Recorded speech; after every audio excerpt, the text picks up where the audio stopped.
Brother Eric John Phelps with you tonight from the bustling metropolis of Newtown, Pennsylvania, on this beautiful Friday, September the 20th, 2024. And we are having the podcast of 24/7 World Radio Podcast.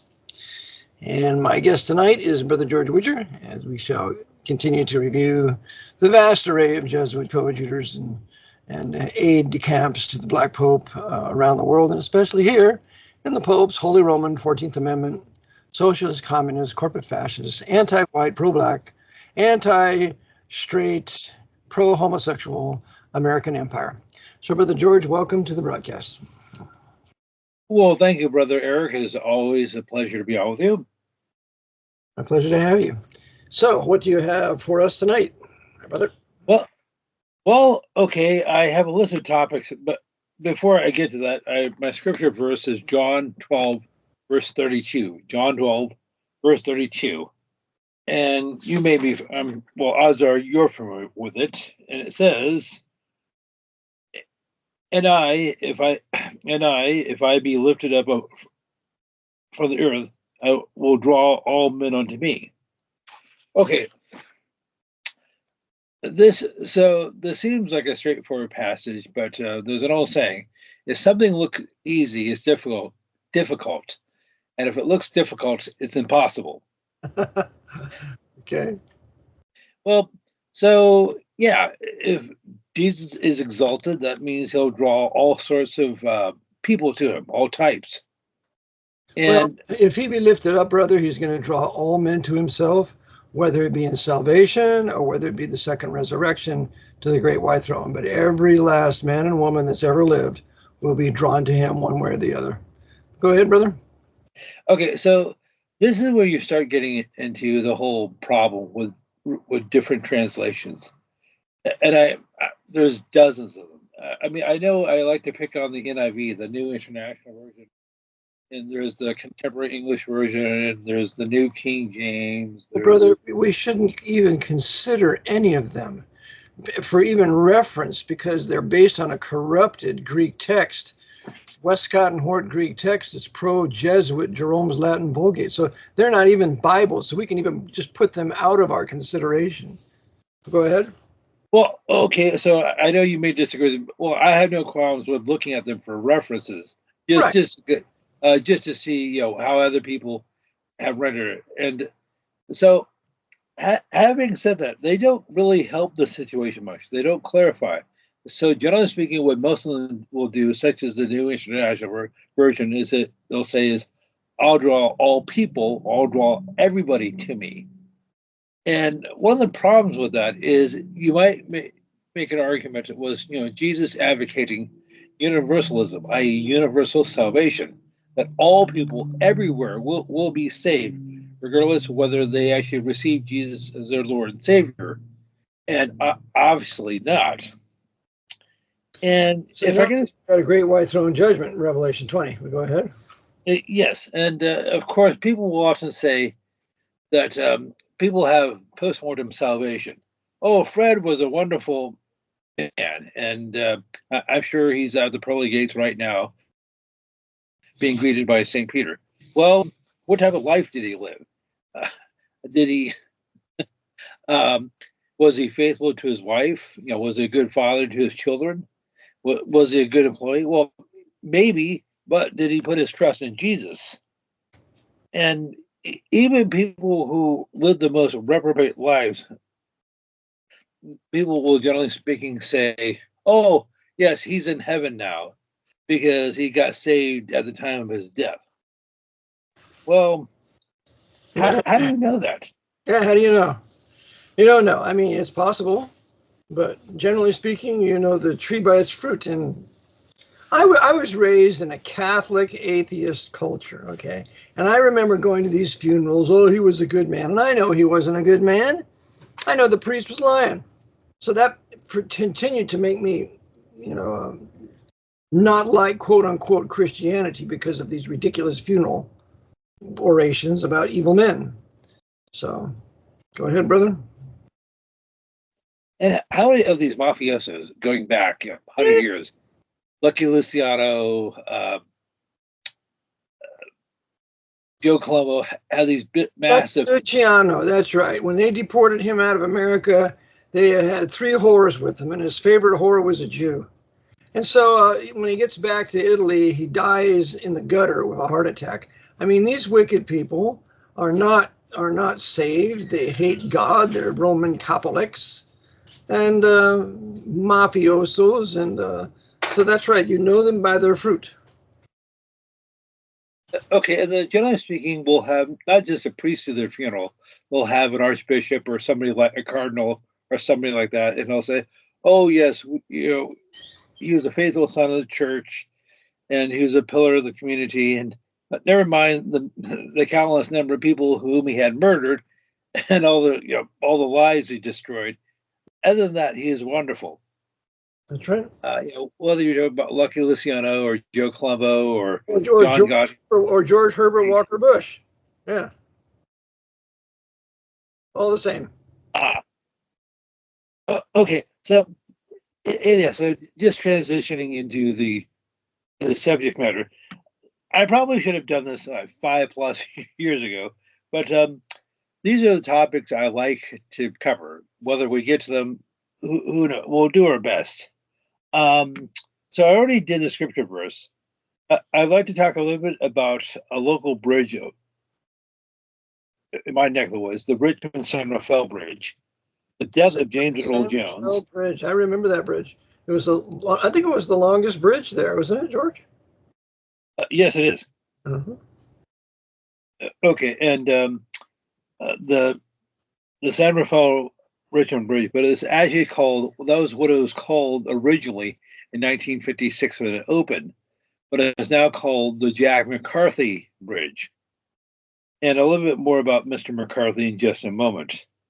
Pagers exploding in Lebanon in the movie Law Abiding Citizen, podcaster David Pakman, William Randolph Hearst and his mistress, Buck v. Bell, Buck versus Bell, and the Santa Rosa Junior College. And I might be able to mention 1 or 2 other things.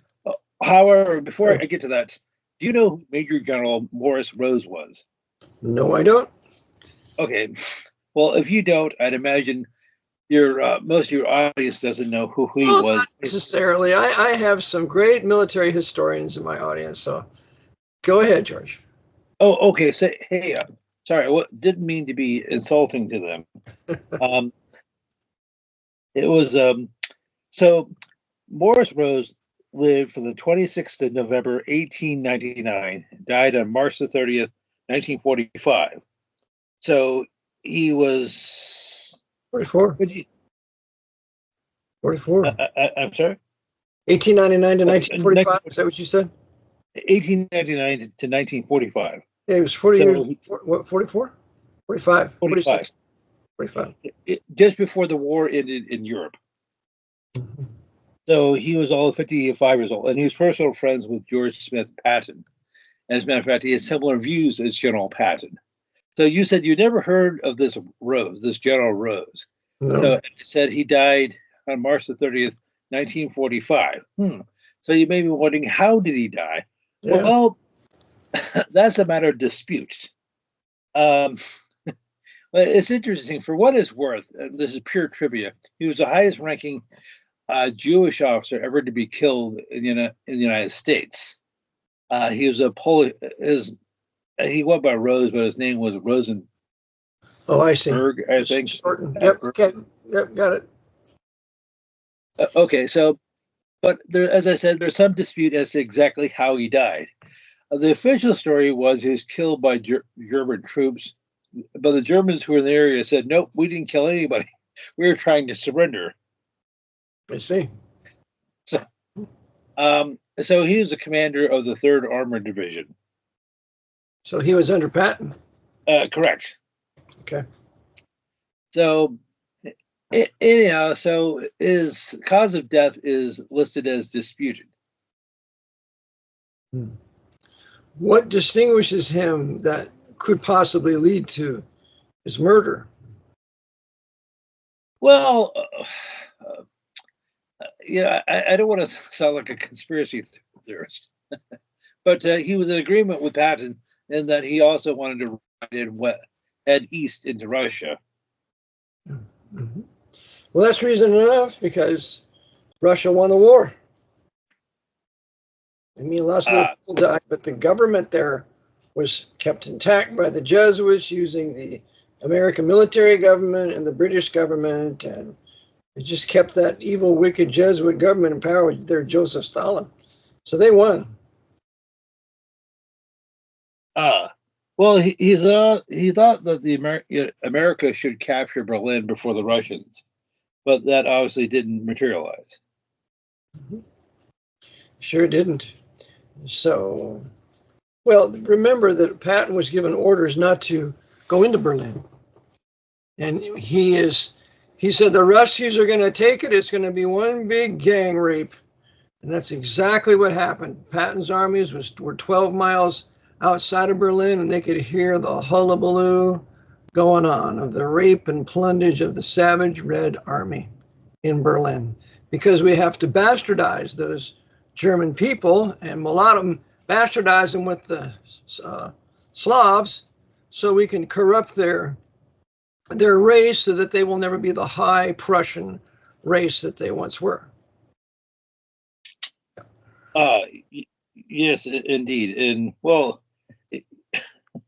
so that was, so you think the OSS had Rose murdered? Oh, no doubt. Wild Bill Donovan would do anything. And he was subject to the Jesuits there to do it, probably Edmund Walsh. And like now in Vietnam, they did the very same thing then. Any general that really wanted to win, that was his plan was against the Jesuit design, was relieved of command or murdered. And I can list about 10 of them right now. So I list 5 or 6 in my book. So, yeah. So there's no such thing as having a real war anymore. Both sides are co-opted. The generals are told if they disobey, they're removed or killed. Well, last week we spoke about the debate that Donald Trump had with Kamala Harris. And Harris was saying that if it weren't for Joe Biden, Russia would have conquered Ukraine by now. But thanks to American technology and training, they're able to not only stave off the Russians, but they're actually able to counterattack into Russia. Now, whether that's true. That's so ridiculous, because what's the purpose of the war? The purpose of the war is to kill Ukrainian manhood, because the Ukrainian men, about, 8-10 years ago, kicked out that puppet from Moscow and drove him out of the country. So they are getting payback for doing that. And so I know a Russian lady, her name is Galina. She said all the Ukrainian manhood, for the most part, has been killed. And now I hear that Putin is mobilizing 2.5 million soldiers and forgiven all their debt so that they can concentrate on the up-and-coming invasion of Ukraine, whatever else you're going to do. So now this has all been done deliberately for the destruction of the Ukrainian manhood. Well, so but how do we know? We obviously cannot trust the media in the West. Whether you're talking New York Times, Washington Post, BBC, whatever, they're not going to tell you the truth about anything. So the Pope? Well, anything run by the Pope's, they're going to lie to you. And he has his upfront court Masonic Jews to do his bidding, so they're never going to tell you the truth. You're right. So you're talking about your upfront Jews. So one of the names that's on my list is David Pacman, and that's Pacman.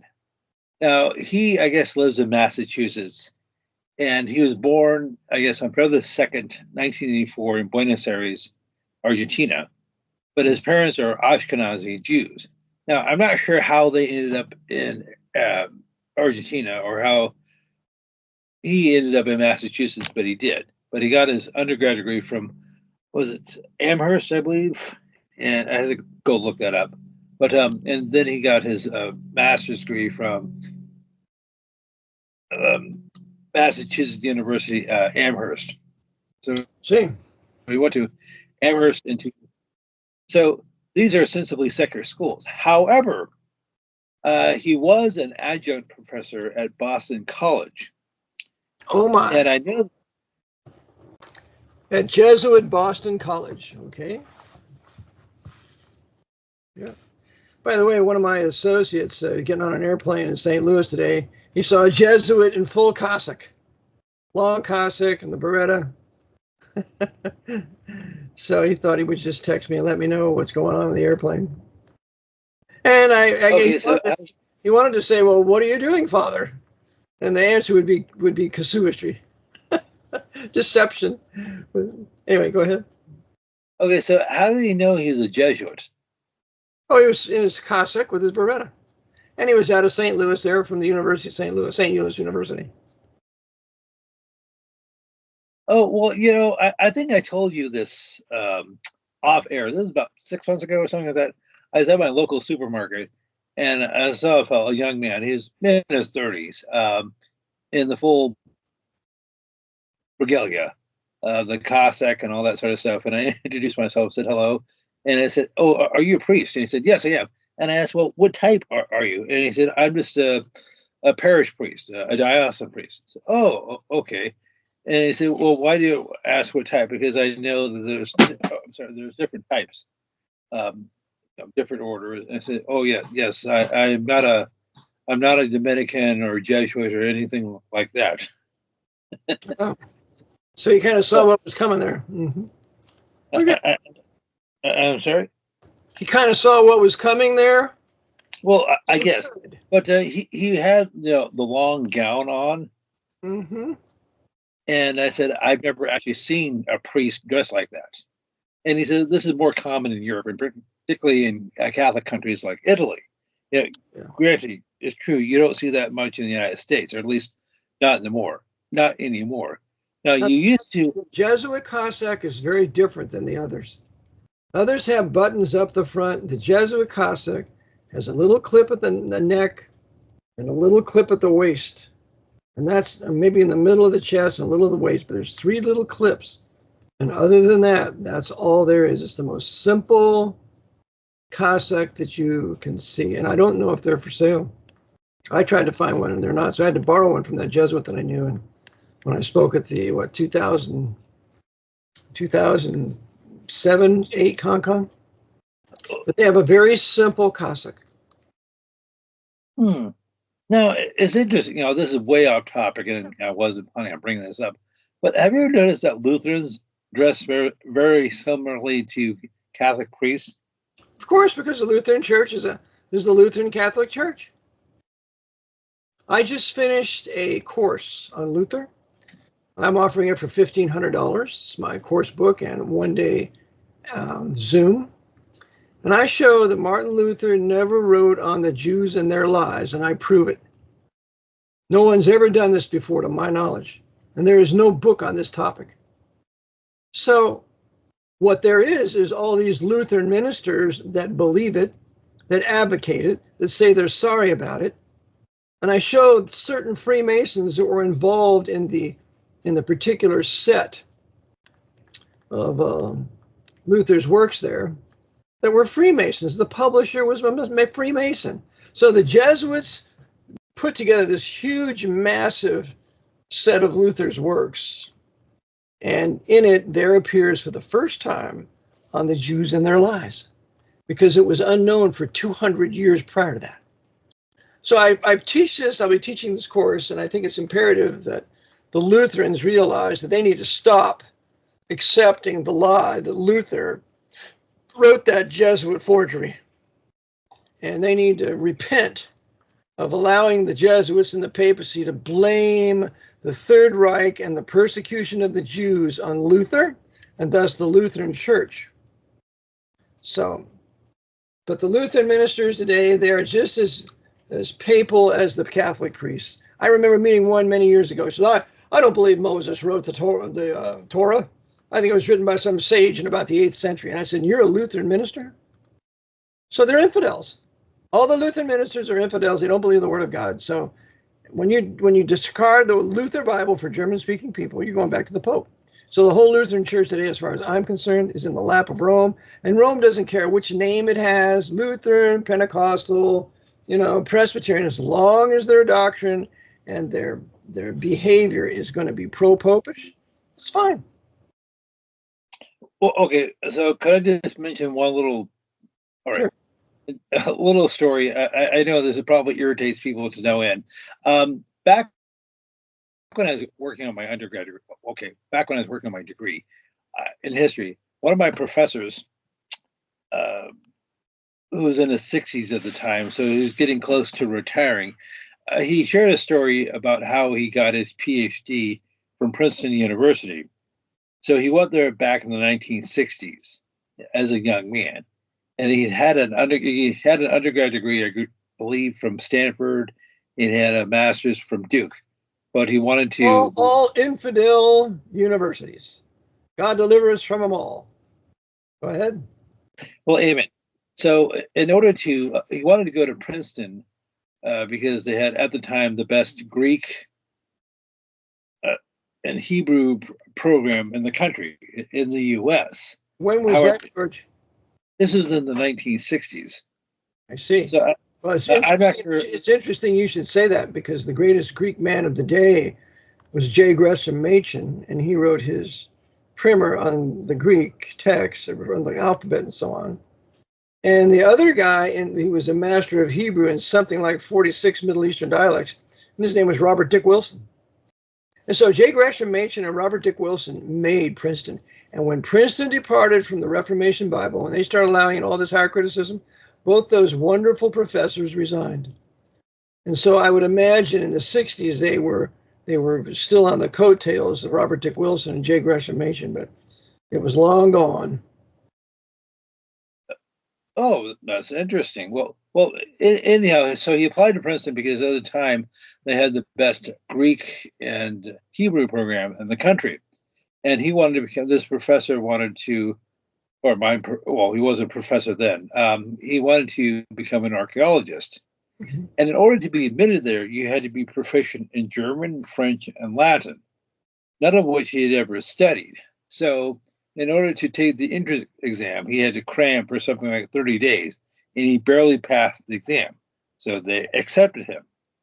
And I guess he became proficient in Hebrew and Greek. However, so he got a... I'm sure at Princeton they were proficient in their corrupted Greek text of Westcott and Hort and their corrupted Hebrew text of Biblica Hebraica.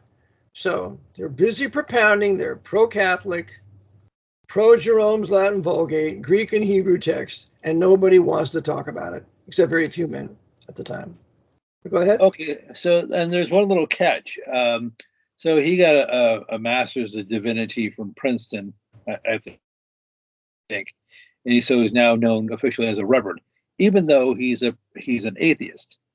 A reverend, that ungodly term that men actually call themselves. Because we know in the scripture what Psalm 111, 1, something like that talks about the Lord, holy and reverend is thy name. The only reverend is the Lord, not any man. And so when they take this title of reverend, it's absolute blasphemy. Go ahead, George. Oh, please don't bore me with facts, Brother Eric. It's just like when I go to the hospital to see somebody, and I see some car there with that little thing dangling down the rearview mirror. It says clergy. There's no such thing as a clergy in the Bible. That's an abomination.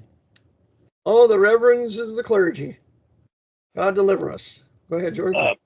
We won't even talk about divines, but anyhow, getting into what is getting back to my list. So this, so he was one of the professors I had at Sonoma State, one of the history professors. So even though technically speaking, he was not technically qualified to teach history because his background was in archaeology, but and he had all the letters behind his name.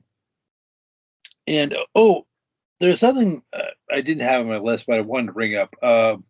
One of your listeners, and who actually used to be on 24/7, Eric Rodriguez, sent me this a couple weeks ago. He had a question is there any official documentation, Catholic documentation, or dogma saying that it is acceptable to kill heretics? Of course. You got the Jesuit oath. That's one. You have the maxims of the Pope. I have it right here on my desk. And you also have the wicked Thomas Aquinas in his Summa Theologica, where it talks about the heretic after the first and second admonition, you hand him over to the secular arm to be burned. That's Thomas Aquinas. That's their greatest theologian. The massive work that he wrote, Summa Theologica, I don't know, 30 volumes, something like that. He was the preacher for the Crusades.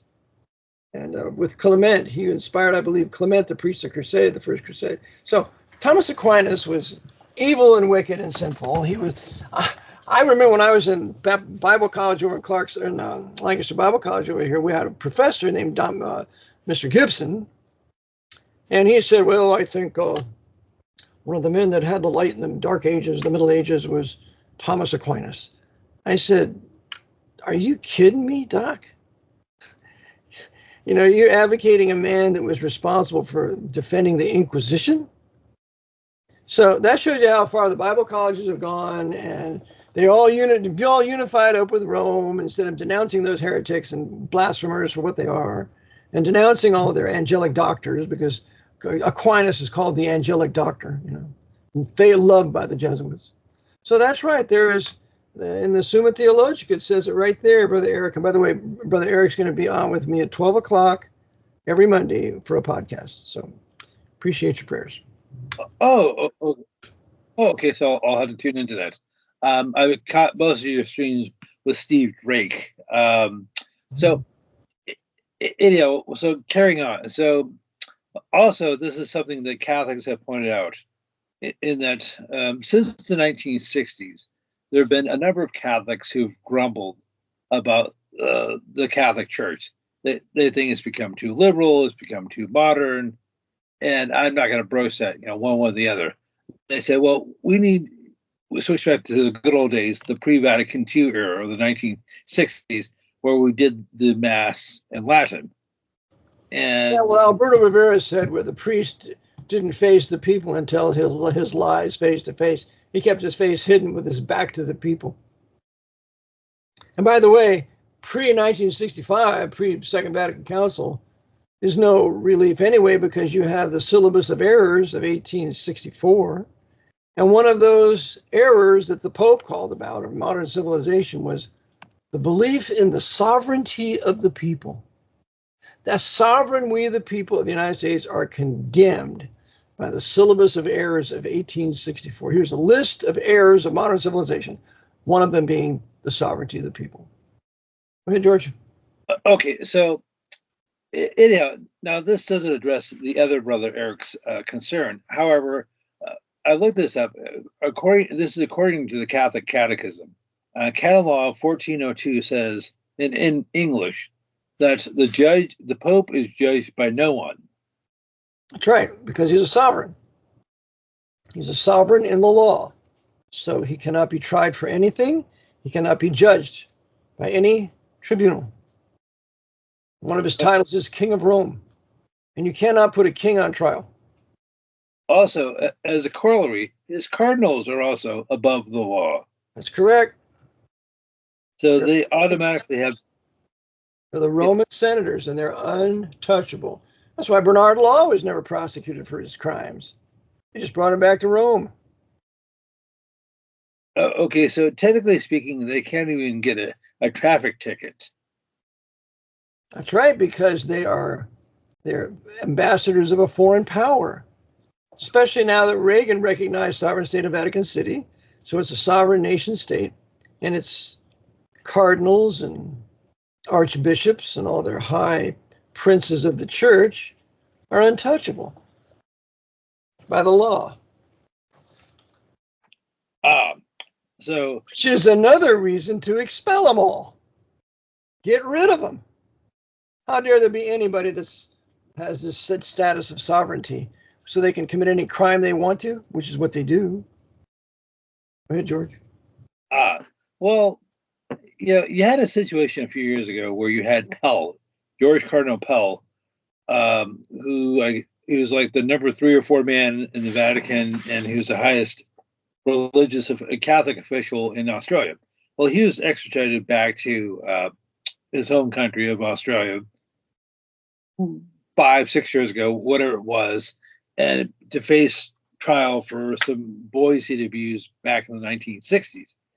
And I guess there was only one survivor, and he mysteriously died.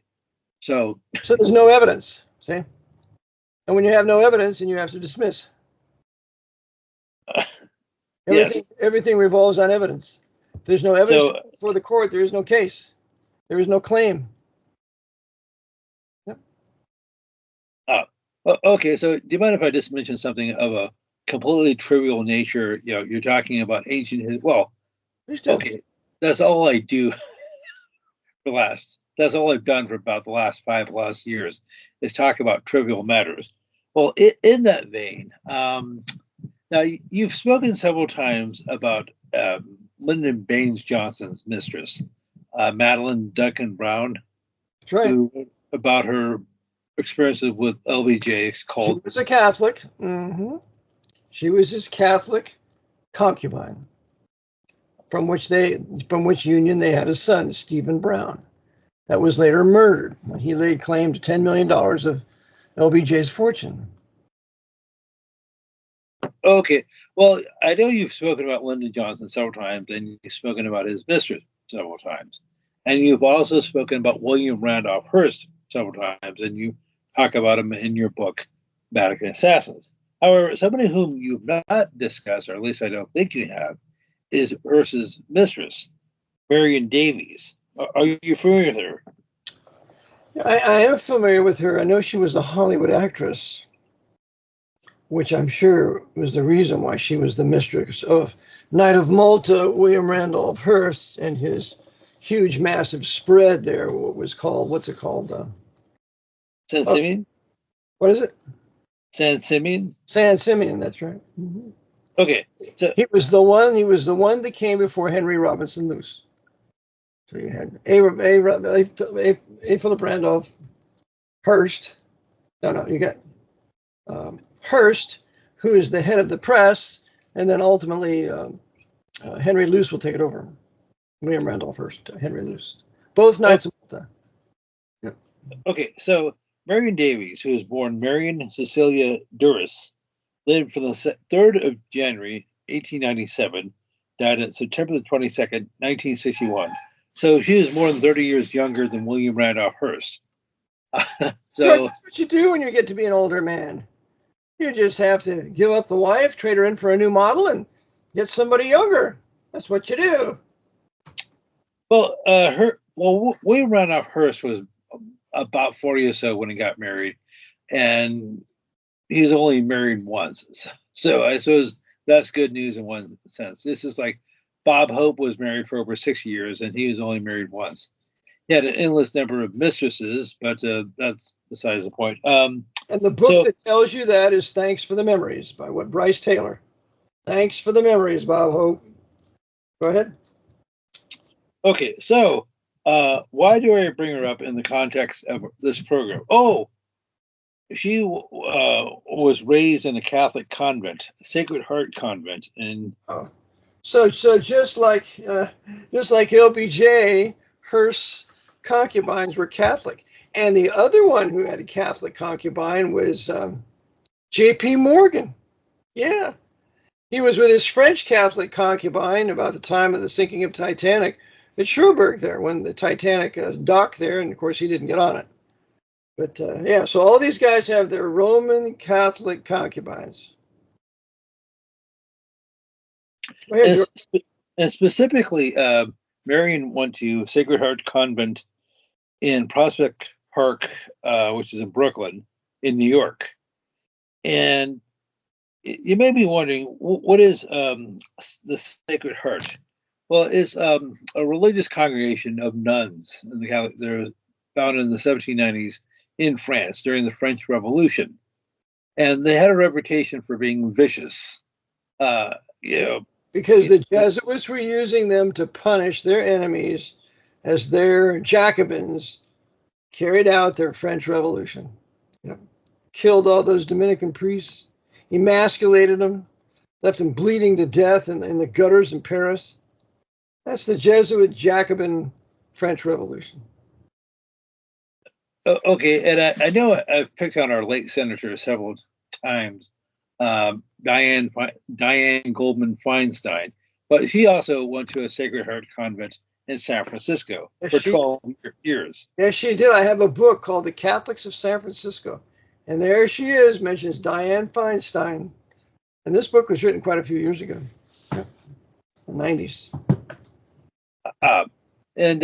So she was born, I know we've talked about her before, after she died and things like that, but she was born Diane Goldman. Now, is that right? Diane Goldman. Very good. Well, so she's Polish Jewish on her dad's side and Russian Jewish Orthodox on her mom's side. Her mom was, or her grandmother, her maternal grandmother was a convert to Russian Orthodoxy. And at the time, Poland, back from late 19th century, Poland was part of the Russian Empire. So that's why her lineage might seem a little bit murky. So her grandparents came to San Francisco in the 1890s, and they set up shop. And they said, "Hey, if you want to get ahead in this world, you need to get a good Catholic education." Yeah. When I was growing up, the young Catholic boys couldn't write as well as we could when we went to public school. They obviously had an inferior education back in the 1960s. But now, since they came out with that dirty, filthy Earl Warren Supreme Court decision banning the Bible from the schools, then the Catholic priest said, "Okay, you can go to public schools. You're not going to have the Bible there anymore." And so that's what happened. Go ahead, George. Well, yes. So I guess Diane Feinstein I'm guessing from like 1939 to 1951 or thereabouts, she went to Sacred Heart Convent School for all 12 years. Then she went on to get her undergrad degree from Stanford. And so that was in Palo Alto, California. So I guess that was the end of her formal education.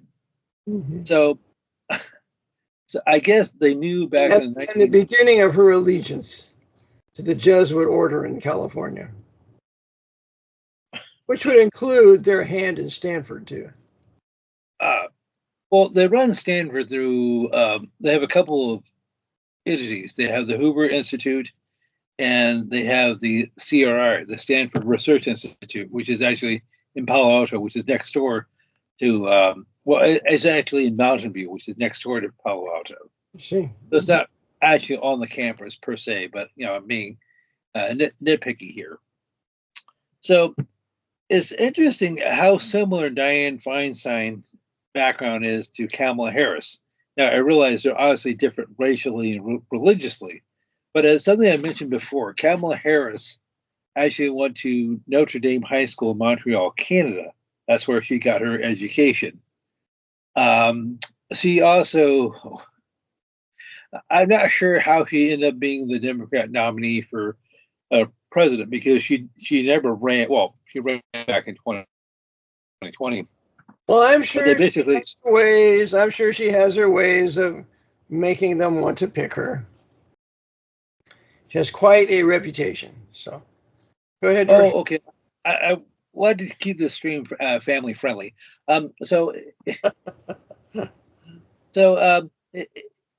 Anyhow, so she actually never ran for the nominee in 2024.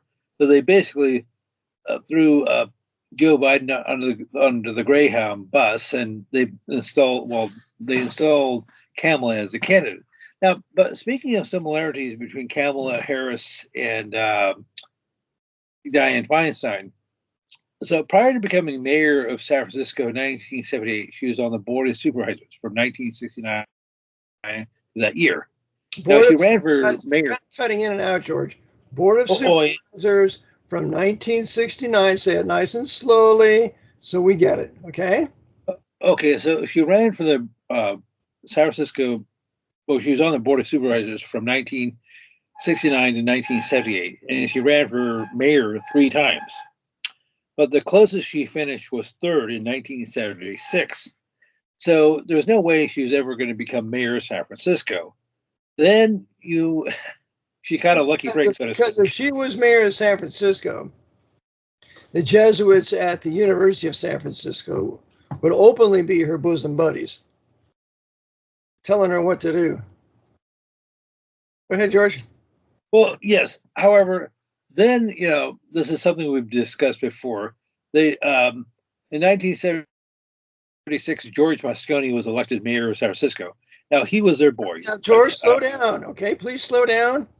You're talking too fast. Go ahead. All right. So George Moscone was elected mayor in 1976, and he was their boy. He was Italian Roman Catholic. He went to St. Ignatius High School, and he was also Navy intelligence. You couldn't ask for a better mayor for a place like San Francisco. Yeah. And but Dianne Feinstein actually wanted to become mayor, but then Moscone had his little mishap with allegedly Dan White, in which White killed Moscone and Harvey Milk. And so that left a spot open in the mayor's office. I'm not saying that Dianne Feinstein had anything to do with the death of Moscone, but it was awfully convenient for her. I'd venture to say she knows. Well, of course she knew. Or of course she knew. She knew. Thank God, been delivered from Dianne Feinstein. Amen. So anyhow, so she became acting mayor in 1978, and she was actually elected mayor in 1979, and she held that position until 1988, when her term ended. And so in 1990, she ran for governor of California against Pete Wilson, and she lost. And I guess they said as a consolation prize. Pete Wilson was a good Catholic, though. Yeah. I think he was a Knight of Columbus too. Well, actually, Pete Wilson was a Presbyterian, but he's a high-level Freemason. Okay, well, there's his Catholic connection through his Freemasonry. So they decided to install Dianne as senator in 1992, and she held that position until last year when she died. Because there are no elections for the U.S. Senate. They're appointed, and they go through the appearance of an election, but they're only selection for U.S. senators. That's how we got the U.S. senator here out of Pennsylvania. What was his name? Fetterman? Don't tell me people voted for him. So there's only selections for the U.S. senators and for the commander-in-chief. There are no elections for those people. They're selected, and they're put there, and they're going to do what they're told. Yes, indeed. And of course, if they don't do what they're told, at minimum, they'll be removed, or they might have an accident. That's right. Like a plane crash. That's right. Just like Paul Wellstone. He was a senator, although a Democrat, but he was a senator, and he was against the war in Iraq. So we will get rid of him with his airplane going down. We'll kill him and his family. That's right. I'll drink to that. That's Jesuit rule. Well, something I'd like to bring up is we're talking about, Catholic education, Jesuit education, and secular. We spoke about Stanford and places like Duke in North Carolina, but something we've not really discussed much are junior colleges. We have before. And so for clarification, for those of you outside the United States, we have something called two-year schools, which you can go to after high school. They're called different things: junior colleges, city colleges, community colleges, things like that. So you have a couple of tracks. You have academic. You can go there for a couple of years and transfer to a four-year school. And the other track is vocational, where you can learn a job skill, such as to become a mechanic. Or when I was being raised in Contra Costa County, they had Contra Costa College. And that was for all the people that couldn't afford going to regular college, which is, was for us. So, but it's the same horrible, terrible, academic choice of evolution, atheism, and so on. So no matter what, you're going to get their brainwash. So I always said, why don't you just go to a little cheap 2-year college and feign through the brainwash and then do what you want to do? Because it's all the same in every 2 years, every college. Well, amen. Well, if I could just mention something locally, you have in Sonoma County, you have Santa Rosa Junior College, SRJC. And I bring this up because the University of San Francisco has a satellite campus at that school. It's at the library there. And University of San Francisco is Jesuit. I know we've discussed that before. And they have a couple of graduate programs there at the JC. You can get a degree in counseling or teacher certification. Okay. And, anyway, so you can brainwash the people to do what we tell them to do, as the good Jesuits that we are. Yes. So you can train people to become family and marriage counselors. Or when you get rid of the Bible, then you have counseling, and then you have therapy. If you simply preach the King James Bible and you preach as you should, you don't need therapy, and you don't need counseling. Yes, I concur. Now, I know people who used to live in San Francisco and work there, and they work for the city of San Francisco or the police department or something like that. And they were encouraged to take classes at University of San Francisco because they wanted to get a master's degree in something like business or whatever. And you could take 9 classes, very convenient and reasonably priced. Yep. And oftentimes, employers such as the city of San Francisco or the police department would actually pay for it. I think there might be a slight conflict of interest there, but anyhow, I know several people who've done that over the years. And if you look at the University of San Francisco's website, and I suppose this is true of any Jesuit institution, is we welcome all types. We don't care, what your race, religion, creed, your politics are. You're more than welcome to come here, and we won't try to convert you. However, we will try to instill our values of justice. They're making them atheists. They're making evolutionists. They're making them perverts. They're converting them to their satanic Babylonian religion all the time. It just doesn't have a name like Roman Catholicism. We'll teach you the principles, and you call it whatever you want. Go ahead, Brother George. Well, now you said you want to try to keep this to about an hour or so. Yes, I would, George. We're okay, so 40 minutes here, 50 minutes. Okay, so I mentioned Santa Rosa Junior College. So I would imagine if you're a person who's not very well informed and you're looking for a place where, hey, I want to get a teaching credential or become a therapist, and I'm looking for where I can go. Hey, I understand the University of San Francisco has that option. It's convenient. I can take classes at night and things like that. And this is one of the things the Jesuits have done. Oftentimes, they'll give their schools innocuous secular sounding names, such as the University of San Francisco, Boston College, Seattle University, St. Louis University. And you'd have to, unless you do some digging, you have no idea that it's a Jesuit school. And even with a place like Gonzaga, most people have no idea who the historical Gonzaga was. And, there's this, that sounds Spanish or maybe Basque, but, what's wrong with that? Now, if you're going to a place like, Sacred Heart College or the Holy Cross, oh, okay, well, that sounds religious. So, I might be a little bit leery of that. But when you give them these innocent sounding names, that's how you catch people off guard. Absolutely. Well, people are totally unaware of the Jesuit power, George, as you know. And when you have quote unquote secular schools, they think there's no religion connected to it when there absolutely is religion connected to it. So it's all a game of reverse discrimination as far as those of us who believe the truth, discriminate against us, humble us, attack us. There's nothing objective about any of these secular universities. They are religious indoctrination centers and financed by the military government in Washington, because the vast majority get money from Rome and the Potomac, to paganize us so that we have a pagan, non-Christian country today. And we can add a lot of that to the effect of the universities.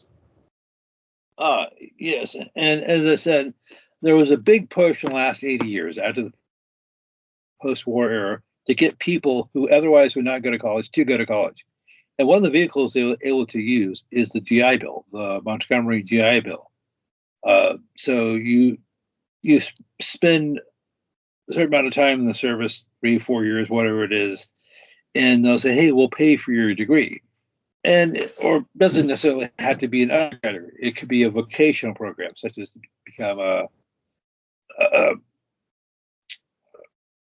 yeah, we'll pay for your degree. We'll pay for your degree. A chef. We're going to do what we tell you to do. There's nothing for free. Well, yes, but however, you had to trade. You're basically a slave for that, 2, 3, 4 years, however long you're in the service, and they can tell you what to do, where to go, tell you whom to kill, whatever.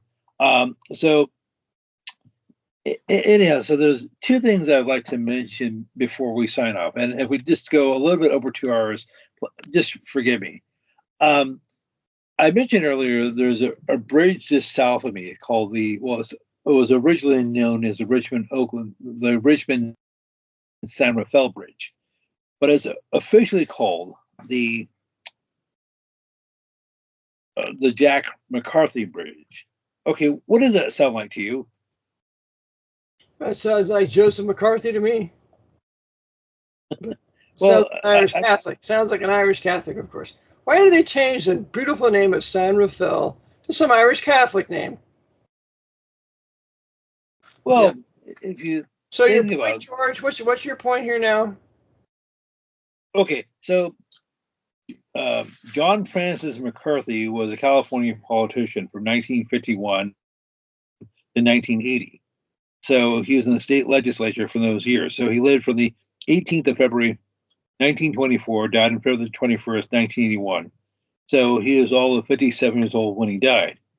His full name was John Francis McCarthy, and he got his undergrad degree from University of San Francisco. The Jibbies. So they train their students and they send them off to take positions in their empire. That's all it is. Okay, and so and they name their bridges after them or other. Yes, sure. As much as possible. Yeah, that's right. Brother. Okay, so if you live in Marin County and you need to get over to Oakland, so the McCarthy Bridge is the most direct way to do that. And so you see his name everywhere, and so that's just showing you how much control they have. So there are 2 major bridges in Marin County. There's the aforementioned McCarthy Bridge, and then there's the Golden Gate Bridge, which connects Marin County with San Francisco. And that Golden Gate Bridge was built during FDR's New Deal. It's a creation of the Jesuit order in making an empire from sea to shining sea so that the empire could wage war around the world for the benefit of the Pope. Yes, indeed. So the sorry, I had something in my throat. So what does that tell you? Why do you think they changed the name of that bridge? Why do I think they changed the name of the bridge? I don't know, George. Maybe it's just sin to have any trappings of the old American Republic with certain wonderful names like the San Rafael Bridge or something like that. We have to change it all, change the names to disrupt the people's history and the stability of their history. That's something. Who knows? The Jesuits are always into change. It's like Obama. We're going to have change. Yeah, change that's always from bad to worse. When it comes to the Jesuits and their orders and there's serfdoms. So anyhow, it's just like, what was it, back in 2001, 2002? With one exception, all the European Union countries changed over to the euro. So they switched their currency. Germany switched from the mark to the euro. The Italians switched from the lira.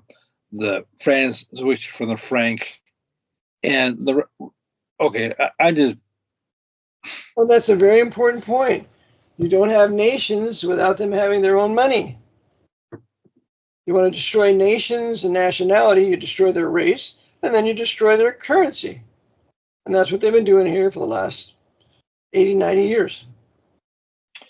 Okay, so I understand the rationale behind basically everybody switching to the euro in the European Union. Well, you can change it's a hassle constantly. If you go from Spain to France to Germany, you had to change your currency twice. So would it be easier just to do one-stop shopping where you don't have to do an exchange every time you go from one country to another? Absolutely. Well, that's been talking about that for years. When I was in Europe. I was coming back one time and I met these two German women. And I said, well, how do you like the euro for Germany? And she said, we can't stand it. We want our marks back. It's the same way with all the other countries. They want their currencies back. It's these leaders working for the Jesuits to drive them into different currency. They're saying the universal currency.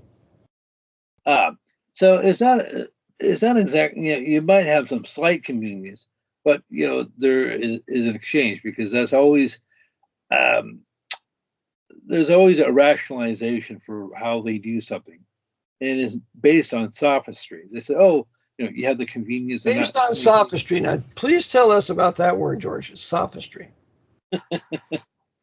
So basically, it's making an argument that sounds good, it sounds plausible, but it's wrong. That's right.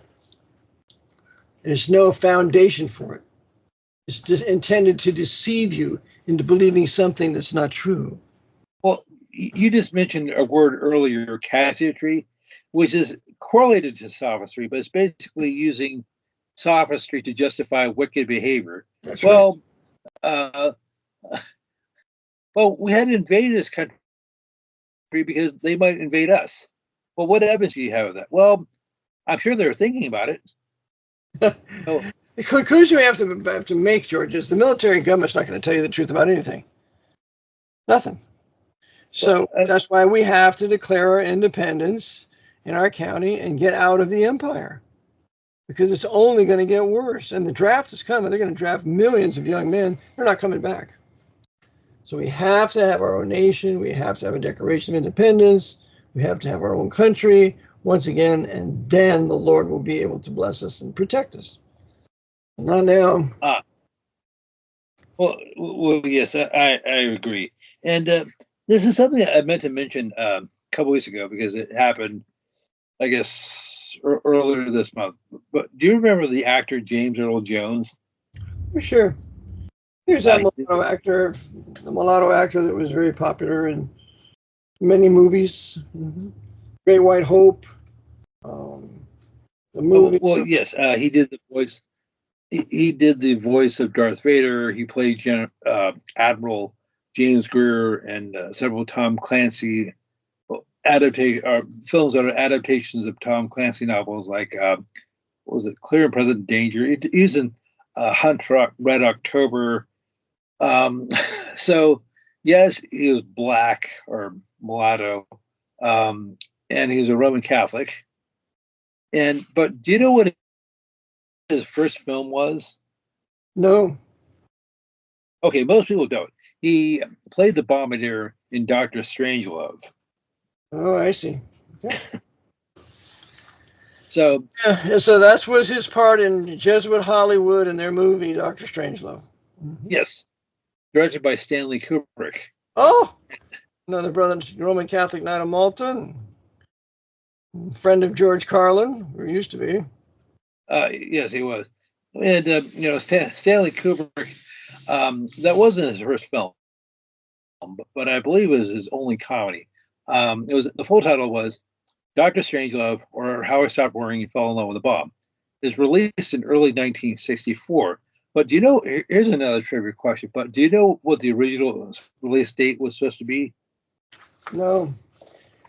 Friday, November the 22nd, 1963. I see. George, I got to go. I have someone that's coming, so we need to. Oh, okay. So I guess I'll have to get to my other topics the next time we're on.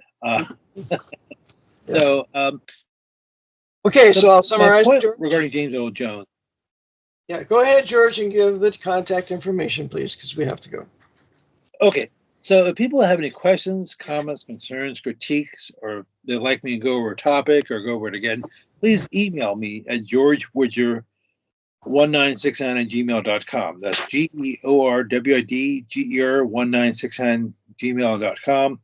And I guess we had to end this somewhat abruptly, but I look forward to being on with you hopefully next week, brother. Okay, Brother George, thanks for being with us today on this Friday, on this September the 20th, 2024. Appreciate any gift that you can give for us and to us. Send it to my Cash App at Eric, E-R-I-C, John, J-O-N, Phelps, P-H-E-L-P-S, or you can send it to rbpbdonate@comcast.net, or you can send an old-fashioned check that to RBT, P.O. Box 306, Newmanstown, Pennsylvania 17073. And we just appreciate your prayers, 2 minutes a day, lifting up holy hands without wrath and doubting, that we might continue to do the will of God in the midst of this crooked and perverse generation that's getting worse and worse. So appreciate your prayers, and may the Lord bless you until we meet again as you spend your time on a regular basis reading the AV 1611 King James Bible in its present edition of 1769. So until we meet again, Lord bless. Maranatha.